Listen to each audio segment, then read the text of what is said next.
আজকে আমরা যাচ্ছি শুটকি কিনতে মোল্লা মার্কেটে। এই মোল্লা মার্কেট সুগন্ধা বীজ থেকে যদি আপনি যেতে চান তাহলে আপনার অটো ভাড়া নেবে 100 থেকে 130 টাকা।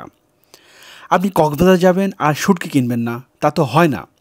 তবে শুটকি কেনার পূর্বে অবশ্যই আপনি 4টা জিনিস মাথায় রাখবেন। 1 নাম্বার, শুটকি কেনার সময় অবশ্যই আপনি দেখে কিনবেন শুটকিটা নতুন নাকি পুরাতন।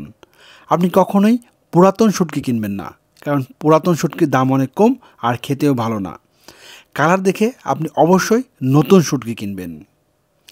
2 নাম্বার, আপনাকে অনেক দাম দর করে কিনতে হবে, কারণ তারা আপনার কাছ থেকে অনেক বেশি দাম চাইবে, এমনকি 2 থেকে 3 গুণও দাম চাইতে পারে। দাম দর করে আমরা কিনলাম রূপচাঁদা, কোরাল, ছুরি, বাঁশপাতি আর লইট্টা শুটকি। দাম নিল রূপচাঁদা 1000 টাকা কেজি, ছুরি 800 টাকা কেজি, কোরাল 800 টাকা কেজি, লইট্টা 700 টাকা কেজি, বাঁশপাতি 700 টাকা কেজি।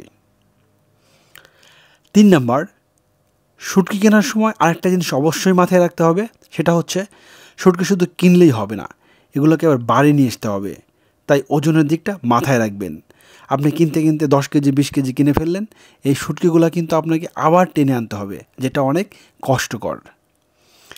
4 নাম্বার, আমরা প্রথমেই বলছিলাম যে আজকে আমরা যাচ্ছি মোল্লা মার্কেটে। তো মোল্লা মার্কেটের বিষয়টা হলো, আপনি দেখবেন অনেকগুলো মোল্লার দোকান, মোল্লা শুটকি বিতান।